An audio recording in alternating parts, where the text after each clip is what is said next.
Hello friends, welcome to Vanishree. हमारी B S Negi fifth edition की class चल रही है जिसमें हम यूनिट सेकंड का चैप्टर नंबर 4 कवर करेंगे। कुमाऊं का चंद राजवंश एवं उनका उदय। देखिए, काफ़ी इंपॉर्टेंट चैप्टर है। अब कुमाऊं का चंद राजवंश, परमार वंश, गोरखास और ब्रिटिश और जो इसके बाद वाला जो है स्वतंत्रता आंदोलन, ये सारे के सारे बहुत इंपॉर्टेंट चैप्टर हैं। यहाँ से क्वेश्चन ज़रूर पूछा जाता है और काफ़ी सारे क्वेश्चन पूछे जाते हैं। देखिए, जो कुमाऊं है, कुमाऊं में चंद राजवंश राजवंश चल रहा था, चंद वंशों का शासन था। अब इसी के समकालीन गढ़वाल में कहा जाए तो गढ़वाल में परमार शासक चल रहे थे। ठीक है, तो यहाँ कुमाऊं में चंद राजवंश था और गढ़वाल में परमार राजवंश था। चलिए फिर स्टार्ट करते हैं। चंद वंश की जो स्थापना है चंपावत के राजभुंगा किले में हुई। चंद वन का मूल निवास प्रयाग में गंगा पार झूसी था। कुछ इतिहासकार तो प्रयाग में गंगा पार झूसी कहते हैं और कुछ इतिहासकार जो है झांसी क्या समझते हैं। ठीक है, अब ये जो प्रयाग है, प्रयाग जो है प्रयागराज की बात कर रहे हैं, यानी कि इलाहाबाद की बात की जा रही है। काली कुमाऊं चंपावत का उपनाम था। उपनाम चंपावत का क्या था? काली कुमाऊं था। इंपॉर्टेंट पॉइंट है। चंद वंश के इतिहास की जो हमें जानकारी प्राप्त होती है, किस किस से प्राप्त होती है, कहाँ कहाँ से प्राप्त होती है? बालेश्वर मंदिर में क्रांचल देव का लेख इससे प्राप्त होती है। चमोली का गोपेश्वर का त्रिशूल लेख यहाँ से प्राप्त होती है। पिथौरागढ़ के आनंद पाल का बास्ते तामपत्र आदि से हमें जो है चंद वंश के इतिहास की जानकारी हमें प्राप्त होती है। ये पता होना चाहिए, याद रखिएगा, ये पॉइंट इंपॉर्टेंट है। कहाँ कहाँ से प्राप्त होती है? तो बालेश्वर मंदिर के क्रांचल देव के लेख से, चमोली का गोपेश्वर का त्रिशूल लेख, पिथौरागढ़ के आनंद पाल का बास्ते तामपत्र। मझेड़ा तामपत्र से चंद व बम शासकों के संबंध का हमें पता चलता है। बास्ते तामपत्र मांडलिक राजाओं की सूची से संबंधित है। बास्ते तामपत्र कहाँ पर है? पिथौरा कहाँ से प्राप्त हुआ था? पिथौरागढ़ के आनंद पाल का है ये। ठीक है, तो थोड़ा सा याद रखिएगा ये पॉइंट भी। पाप तामपत्र का संबंध चंद शासक विजय चंद से है। मूनाकोट तामपत्र चंद शासकों के करों से संबंधित है। इस तरह के क्वेश्चन पूछे जाते हैं, ये इंपॉर्टेंट है। मूनाकोट तामपत्र का संबंध जो है कौन से शासक से है, या तो ये चंद शासकों से और किससे, यहाँ से हमें करों की जानकारी जो है हमें प्राप्त होती है। चंदों की जो प्रारंभिक राजधानी थी वो चंपावत में चंपावती नदी के तट पर स्थित थी। बाद में इन्होंने अपनी राजधानी अल्मोड़ा राजधानी बनाई है। इंपॉर्टेंट है, याद रखिएगा। पहली प्रारंभिक राजधानी चंपावत में चंपावती थी। ठीक है, चंपावती नदी के तट पर थी। बाद में इन्होंने अल्मोड़ा में बनाई अपनी राजधानी। देवी सिंह या देवी चंद के समय देवीपुर राजधानी बनाई गई। चंदों के समय जो राजमहल था उसे चौमहल कहा जाता था। चंद शासकों की वंशावली जो है मनोदय काव्य में दी गई है। अब बात करते हैं चंद शासक जो है सोमचंद। सोमचंद जो है इसके स्थापना जो है सोमचंद ने की थी। ठीक है, चंद वंश की जो स्थापना को लेकर इतिहासकारों के मतभेद हैं कि, लेकिन मतलब इतिहासकारों का अलग अलग मतभेद है, लेकिन अनुमानतः कत्यूरी शासन के अवसान पर ही चंद वंश की उत्पत्ति हुई। सोमचंद ने चंद वंश की जो स्थापना की थी वो 1020 से लेकर 1025 के बीच में की होगी। इतिहासकार जैसे परीक्षा वाणी में 1025 दी गई है। ठीक है, तो कुछ बुक्स में 1020 से लेकर 1025 तक है, तो कुछ में 1025 भी है। ठीक है, सोमचंद जो है शिव भगवान शिव का उपासक था। 10वीं शताब्दी में लोहा घाट के पास आसपास सुई राज्य था जिस पर ब्रह्मदेव शासन करता था। बद्रीदत्त पांडे के अनुसार सोमचंद 27 आदमियों को लेकर श्री बद्री नारायण की यात्रा पर आए हुए थे, जिसे काली कुमाऊं के सूर्यवंशी शासक ब्रह्मदेव ने 15 बीघा जमीन दहेज में दे दी थी। ये जो ब्रह्मदेव था इसने अपनी पुत्री का विवाह सोमचंद से करा दिया था। ठीक है, तो अपनी पुत्री का विवाह सोमचंद से कराया और दहेज में इसने चंपावत की जो कोतवाल छावनी जो है इसे सोमचंद को भेंट में दे दी थी। तो सोमचंद ने चंपावत में राजभुंगा किले का निर्माण करवाया और इस किले से सोमचंद ने चंदवंश की स्थापना की थी। सोमचंद कन्नौज नरेश का भाई था जो प्रयाग के शासक चंदपालपुर का वंशज था जिसकी राजधानी कन्नौज थी। एटकिंसन, वॉल्टन, बद्रीदत्त पांडे ने चंदों का जो मूल निवास है वो प्रयाग के निकट झूसी बताया है, जबकि जो इलियट के अनुसार चंदों का जो मूल निवास है झांसी था। तो इलियट जो है वो तो कहते हैं कि इनका चंदों का मूल निवास जो है झांसी था। झांसी एमपी में है। ठीक है, लेकिन एटकिंसन, वॉल्टन, बद्रीदत्त पांडे ये बोलते हैं कि प्रयाग, जो प्रयागराज है इलाहाबाद के जो निकट है, झूसी बताया गया है इसने। सोमचंद ने 4 किलेदार नियुक्त किए थे। कौन कौन थे वो? कारकी था, बोरा था, तड़ागी था, चौधरी था। ये जो चारों थे ये मूलतः निवास ये कहाँ के थे, नेपाल के थे, जिन्हें चाराल या चार आल कहते थे। सोमचंद ने सर्वप्रथम दोनकोट या जिसे द्रोणकोट के नाम से जाना जाता है, द्रोणकोट के राजा रावत राजा को परास्त किया। सोमचंद ने मेहरा फतयारलो को मंत्री व सेनापति बनाया, जिसका मुख्य सेनापति कालू तड़ागी था। मेहरा लोग जो हैं कटोलगढ़ व फतियाल जो लोग हैं वो डुंगरी में रहते थे। सोमचंद ने विधिवत रूप से पंचायती राज व्यवस्था चलाई थी, ये इंपॉर्टेंट है पॉइंट। सोमचंद ने ग्रामों में यानी कि गांव में बूढ़ा या सयानों की नियुक्ति की, अतः कुमाऊं में पंचायती राज व्यवस्था का जनक सोमचंद को माना जाता है। तो कुमाऊं में पंचायती राज व्यवस्था का जनक किसे कहा जाता है, सोमचंद को कहा जाता है। इस तरह के क्वेश्चन पूछे जाते हैं। अब इसने जो है ये अपने ये जो समाज में सोमचंद ने जो चंद समाज में जो है शासक ने 8 वर्गों में भी इसको विभक्त किया, समाज को 8 वर्गों में विभक्त किया था।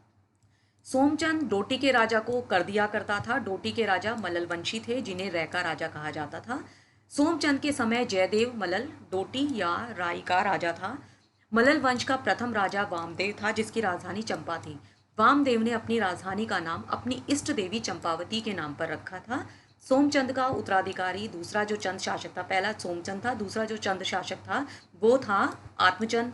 कत्यूरी रानी से उत्पन्न हुआ था। इसने 20 सालों तक शासन किया था आत्मचंद ने। तीसरा जो चंद शासक था वो पूर्णचंद था। 1066 से लेकर 1084 तक इसने शासन किया था।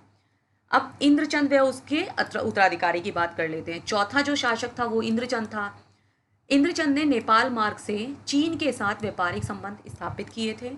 एटकिंसन के अनुसार इंद्रचंद ने रेशम उत्पादन व रेशमी वस्त्र बनाने का कार्य प्रारंभ किया। रेशमी वस्त्रों के रंग को पक्का करने के लिए कुमाऊं में झूठी खबरें फैलाने की प्रथा थी, जिसे पटरंग वाली कहा जाता था।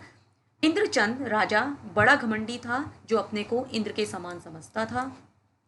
इंद्रचंद का उत्तराधिकारी जो था वो संसार चंद था, जिसके पश्चात चंद शासक क्रमशः उसके बाद जो है फिर सुधाचंद, हरिश्चंद, वीणाचंद्र बने।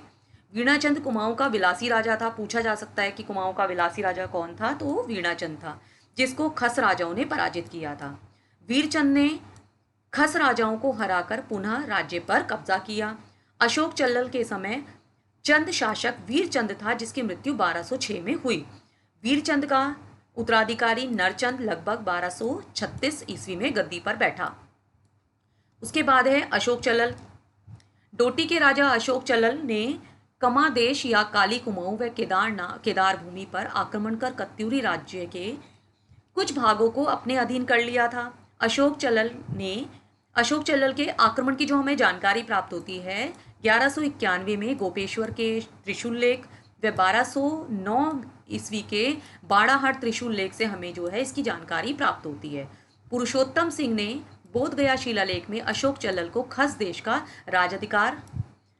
राजाधिराज कहा है। पुरुषोत्तम पंत ने बोधगया अभिलेख से पता चलता है कि कमादेश या काली कुमाऊं पर अशोक चल्लल के सामंत पुरुषोत्तम सिंह के वंशजों का शासन था, जो संवतः 1180 से लेकर 1210 ईस्वी के बीच था, जिसकी राजधानी चक्रवाल थी। गोपेश्वर लेख में अशोक चल्लल को गौड़ वंश एवं बैरात कुल व नेपाल की दुलू का निवासी बताया गया है। बौद्ध धर्म का अनुयायी जो था ये बौद्ध धर्म का अनुयायी था। अशोक चल्लल का राज्य बाड़ाहाट से लेकर बैरात या पश्चिमी नेपाल एवं दक्षिण में शिवालिक हिमालय तक विस्तृत था। अशोक चल्लल राज्य 3 चक्रों में विभक्त था, बैरात, कमादेश और केदार भूमि। अब है क्रांचल देव। अशोक चल्लल की मृत्यु के बाद डोटी पर कांचल देव का आधिपत्य हो गया था, जो संवतः 1200 से 1212 के ईस्वी के आसपास था। ठीक है। कांचल देव ने काली कुमाऊं में स्वतंत्र हो चुके खस राजाओं को पुनः विजित कर अल्प समय के लिए कमादेश पर अपना अधिकार कर लिया था।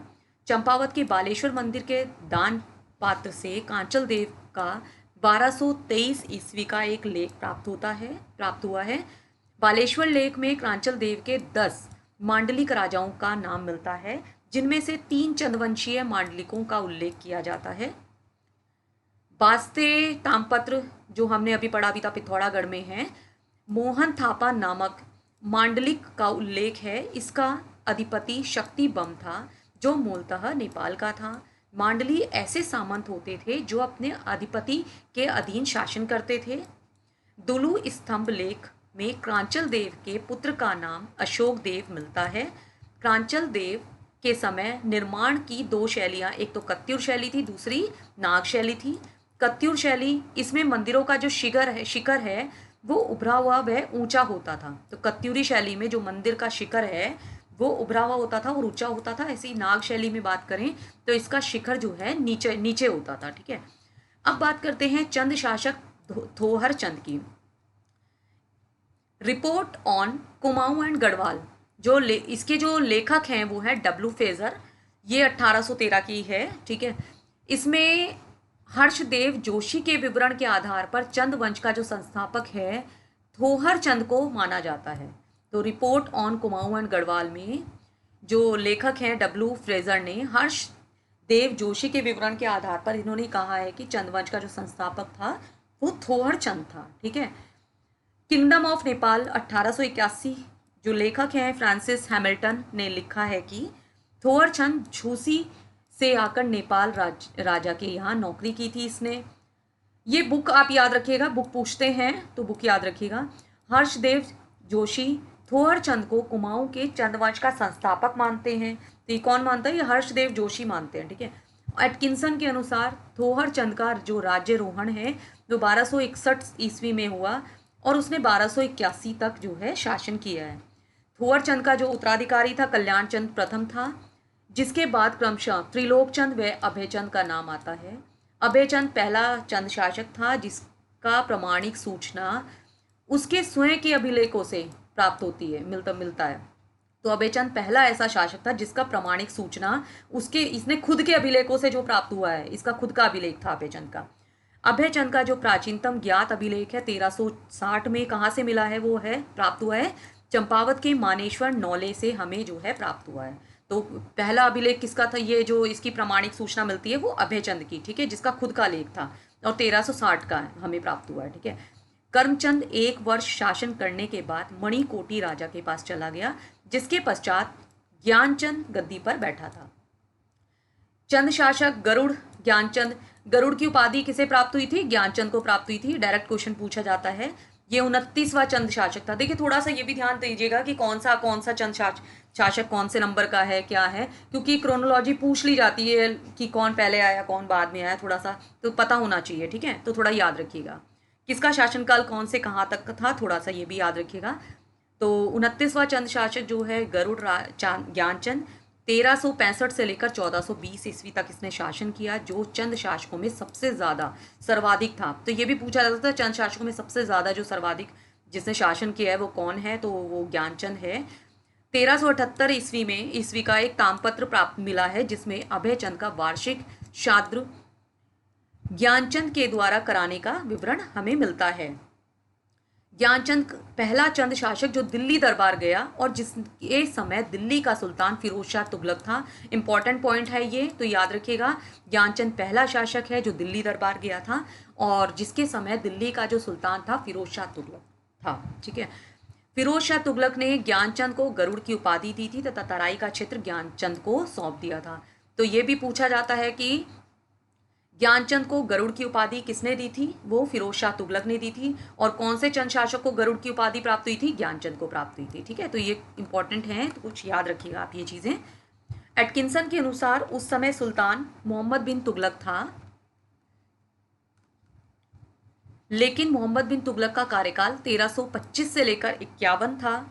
ज्ञानचंद के समय तराई भाबर क्षेत्र को कटहरियों का शासन था उस क्षेत्र में। ज्ञानचंद का राजचिन्ह गरुड़ था, वह विष्णु का उपासक था। ध्यान दीजिएगा ये पॉइंट है। सेरा खड़कोट तामपत्र में ज्ञानचंद को राजाधिराज महाराजा कहा गया है। इनकी उपाधियां भी थोड़ा याद रखिएगा, ठीक है। और सेरा का विजेता भी ज्ञानचंद को कहते हैं। मझेड़ा तामपत्र के अनुसार ज्ञानचंद के समय एक मात्र सामंत राजा विजयबम था। गोबासा तामपत्र में ज्ञानचंद ने 1418 ईस्वी में देवराज तिवाड़ी को एक ग्राम की व्रती दान में दी थी। दरबारी व्यक्ति जज शाह कमलेखी ख्वास के कहने पर नीलू कैठत के 2 बेटों की आंखें निकलवा दी थी। नीलू कठायत ज्ञानचंद का वीरवान सेनापति था जो कपरोली गांव का रहने वाला था, जिसे राजा ने कुंभिया खिल्लत दी थी, जो एक प्रकार की पोशाक थी। तो भाई थोड़ा ध्यान दीजिएगा, ये क्या है, तो एक प्रकार की पोशाक होती है, ठीक है। कुम्या खिल्लत जो है एक तरह की पोशाक है। गरुड़ ज्ञानचंद का उत्तराधिकारी क्रमशः हरिहर चंद, ध्यानचंद थे। अब है चंद शासक उद्यानचंद। उद्यानचंद जो हैं, गरुड़ ज्ञानचंद ने नीलू कटियात को धोखे से मार दिया था, जिस अत्याचारपूर्ण कार्य से उद्यानचंद को आत्मग्लानि हुई, जिस कारण इन्होंने कई स्थानों में मंदिर और नौले बनवाए हैं। बद्रीदत्त पांडे के अनुसार उद्यानचंद ने चंपावत में बालेश्वर मंदिर का निर्माण करवाया। भाई याद रखिएगा, बालेश्वर मंदिर कहाँ पर है, चंपावत में है, और इसका निर्माण किसने करवाया था, उद्यानचंद ने करवाया था। 1 साल की मालगुजारी तमाम प्रजा की माफ कर दी थी, पॉइंट इंपॉर्टेंट है। 1423 ईस्वी में बालेश्वर मंदिर तामपत्र का संबंध विक्रमचंद से था, जिसने उद्यानचंद का द्वारा शुरू बालेश्वर मंदिर का कार्य पूर्ण करवाया, जिसमें ब्राह्मण कुंज शर्मा तिवारी ने योगदान दिया था। बालेश्वर तामपत्र में उद्यानचंद ने गुजराती ब्राह्मण कुंज शर्मा तिवारी को भूमि दान की बात सामने आई है, जिसमें साक्षी गण के रूप में पतन वीसी का उल्लेख मिलता है, जिसका अर्थ वर्तमान में जो वर्तमान के संदर्भ में कचहरी से है। चंदवंशीय सीरा जो राज्य है उसके बारे में थोड़ा सा है, देखिए ये इंपॉर्टेंट है, थोड़ा पढ़ लीजिएगा इसको अच्छे से।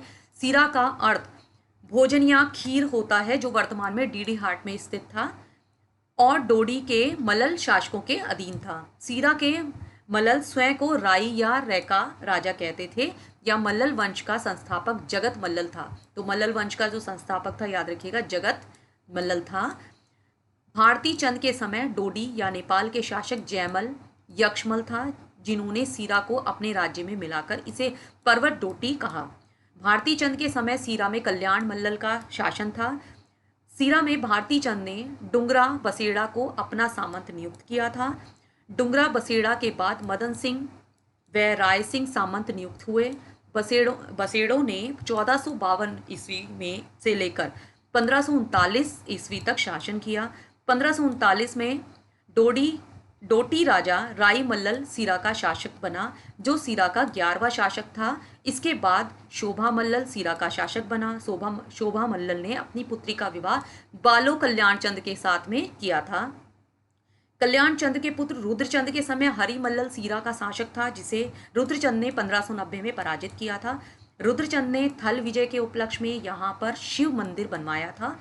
रुद्रचंद ने सीरा में भूमि का विधि पूर्वक बंदोबस्त करवाया था। सीरा से मल्लों का प्राचीनतम तामपत्र 1353 को ईस्वी का प्राप्त हुआ था, ठीक है। अब चंद शासक जो भारती चंद है बहुत इंपॉर्टेंट है, देखिए ज्ञानचंद इंपॉर्टेंट है, भारती चंद इंपॉर्टेंट है, जो बालो कल्याण चंद है वो इंपॉर्टेंट है। तो भारती कल्याण चंद जो है 35वां शासक था, इंपॉर्टेंट है, और 1437 ईस्वी में गद्दी पर बैठा था, जिसका कार्यकाल 1437 से लेकर 1477 तक ईस्वी तक रहा है। भारती चंद के पवाड़े कुमाऊं के इतिहास में प्रसिद्ध हैं। पवाड़ों में भारती चंद व कुमाऊं की वीरांगना भागा धौन्यान के द्वंद्व युद्ध का वर्णन हमें मिलता है। भारती चंद वंश का सबसे पराक्रमी और साहसी राजा था। भारती चंद ने डोडी की दास्ता से छुटकारा पाने के लिए डोडी राज्य पर आक्रमण किया था। भारती चंद की सेना या कटक में सभी जाति व एवं धर्म के लोग थे। डोटी आक्रमण के दौरान चंद सेना का पहला पड़ाव सोर के कटकू नौला में था, दूसरा पड़ाव काली नदी के किनारे बाड़ी चौड़ में था। भारती चंद ने 12 वर्षों तक डोडी पर घेरा डाला था। भारती चंद को डोडी पर विजय 1451 से लेकर 52 में मिली है। हुडेती तामपत्र के अनुसार भारती चंद ने 1451 में एक गांव दान में दिया था, देने का जो है वर्णन हमें यहाँ से प्राप्त होता है। डोटी अभियान के तहत नायक जाति की उत्पत्ति हुई थी। नायक जाति के लोग चंद सैनिकों के अवैध संतान थी। भारती चंद ने अपने पुत्र रतन चंद की सहायता से सोरा, सिरा, थल आदि अधिकार में ले लिए थे। सोरा या पिथौरागढ़ में मल्ल वंश का शासक बमशाह था, जो सौर के मल्ल राजा विजय बम की जानकारी मझेड़ा तामपत्र से मिलती है, जिसका शासन भारती चंद ने समाप्त कर दिया था। सोर से मल्लों का प्राचीनतम तामपत्र 1337 ईस्वी का हमें प्राप्त हुआ है। खेती खाल तामपत्र में भारती चंद के दूसरे पुत्र सुजात कुंवर का उल्लेख हमें मिलता है। चंद शासक रत्नचंद, लोहा घाट व हुड़ेती तामपत्र में रत्नचंद का उल्लेख हमें मिलता है। भारती चंद के बाद उसका पुत्र रतनचंद 1477 ईस्वी में गद्दी पर बैठा था, जिसके समय डोटी में नागमल्ल के ने विद्रोह किया, जिसका शासन 11 साल तक रहा है। रत्नचंद ने नागमल्ल को परास्त कर पुनः डोटी पर शाही वंश का अधिकार स्थापित किया था। रत्नचंद ने थल के राजा सूर सिंह मेहरा को भी परास्त किया था। रत्नचंद पहला चंद शासक था जिसने भूमि बंदोबस्त का कार्य किया एवं जिंदा केतल नामक भूमि बंदोबस्त अधिकारियों की नियुक्ति की है। ठीक है, इंपॉर्टेंट पॉइंट है, याद रखिएगा थोड़ा सा। चंद शासक कीर्तिचंद, इंपॉर्टेंट है कीर्तिचंद। रत्नचंद का पुत्र था ये कीर्तिचंद। 1488 से लेकर 1506 तक इसने शासन किया, यानी कि कुमाऊं की गद्दी पर बैठा था, जो नाथ संप्रदाय का अनुयायी था। ये किस संप्रदाय के अनुयायी थे, थोड़ा सा आप याद रखिएगा, इस तरह के क्वेश्चन अब पूछने लगे हैं। कीर्तिचंद ने गढ़वाल शासक अजयपाल को भी पराजित किया था। अजयपाल जो है 37वां परमार शासक था। अभी अब परमार पढ़ेंगे तो तब हम अजयपाल को इसमें पढ़ेंगे। ठीक है, कीर्तिचंद ने राज्य विस्तार में बारह मंडल, विसोड़, खगमरा कोट, स्यूनरा, कोटली, कडोरा, बोरारो आदि क्षेत्र को राज्य में मिला लिया। राजा कीर्तिचंद के समय नाथ सिद्ध नाम के एक योगेश्वर चंपावत में आए थे। कीर्तिचंद के बाद क्रमशः प्रतापचंद, ताराचंद, मानिकचंद, भीष्मचंद आदि राजा हुए हैं। भीष्मचंद है कीर्तिचंद के बाद, अब भीष्मचंद है। भीष्मचंद का जो शासन है वो 1512 से लेकर 1530 तक ये गद्दी पर बैठा है, जिसका 1514 ईस्वी का एक तामपत्र हमें प्राप्त हुआ है। भीमचंद ने खगमरा किले का निर्माण करवाया और आलमनगर की नींव डाली थी। इंपॉर्टेंट पॉइंट है, खगमरा जो किले का निर्माण किसने करवाया, इस तरह के क्वेश्चन पूछे जाते हैं तो भीमचंद है। भीमचंद ने ताराचंद के पुत्र कल्याण चंद्र को गोद लिया था। भारत में बाबर आक्रमण के समय भीमचंद कुमाऊं का शासक था। गजुआ नामक खसिया मुखिया ने भीमचंद का वध किया था। अब है चंद शासक बालो कल्याण चंद। बालो कल्याण चंद जो है, बालो कल्याण कालीन तामपत्र कलपाड़ी गाड़ पिथौरागढ़ से मिला है। कि ये तामपत्र वगैरह थोड़ा याद रखिएगा। कल्याण चंद का जो गद्दी पर बैठा था 1545 से लेकर 1565 ईस्वी तक। बालो कल्याण चंद भीष्मचंद का गोद लिया पुत्र था, जिसकी विस्तृत विजय के कारण सर्वप्रथम महाराजाधिराज की उपाधि ली थी। कल्याण चंद के समय राजधानी अल्मोड़ा पूर्ण रूप से तैयार हो गई थी और अल्मोड़ा स्थित राजधानी को राजापुर कहा गया है। कल्याण चंद ने मणकोट राज्य को चंद राज्य में मिलाया था। ये राजधानी याद रखिएगा। ठीक है, गंगोली व दानपुत्र पर कब्जा बालो कल्याण चंद के समय हुआ था। कल्याण चंद अल्मोड़ा में लाल मंडी किले का निर्माण करवाया और अल्मोड़ा में नेला पोखर किले का निर्माण भी करवाया। ये इंपॉर्टेंट है, पूछा जा रखा है कि लाल मंडी जो किला है अल्मोड़ा का, उसका निर्माण किसने करवाया था, कल्याण चंद ने करवाया था। और अल्मोड़ा में नेला पोखर किले का निर्माण भी बालो कल्याण चंद ने करवाया था।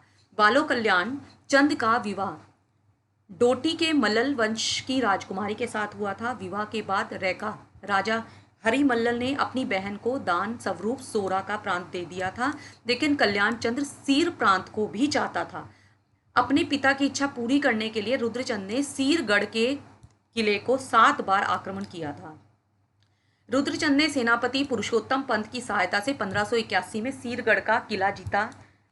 इस्लाम शाह सुर के शत्रु ख्वांस खां को चंद राज्य में शरण का ही सही समय ज्ञात नहीं है। उस समय माणिक चंद या कल्याण चंद में से कोई एक शासक हो सकता है। बद्रीदत्त पांडे के अनुसार ख्वांस खां ने मणिक चंद के समय कुमाऊं में शरण ली थी। बद्रीदत्त पांडे के अनुसार मणिक चंद ने इस्लाम शाह सुर के शाही हुक्म के जवाब में लिखा था कि मैं उस आदमी को किस प्रकार कैद कर सकता हूँ जिसने मेरी शरण मांगी है।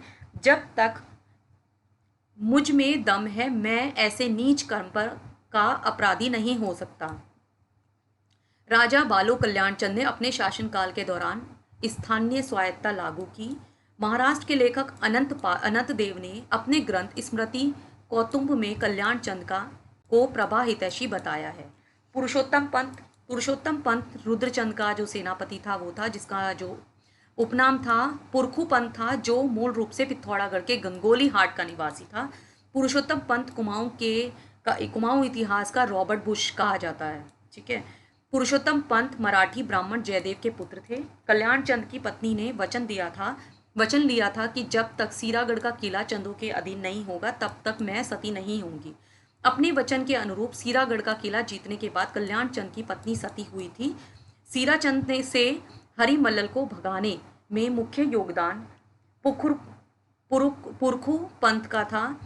ग्वालदम का युद्ध, बधान का युद्ध 1581 में पुरुषोत्तम पंत पडियार राजपूतों के हाथों मारे गए।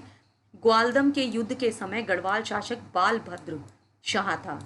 देखिए आज इतना ही करते हैं हम लोग। नेक्स्ट लेक्चर में रुद्रचंद से हम लोग स्टार्ट करेंगे। चलिए मिलते हैं नेक्स्ट लेक्चर में। Thank you.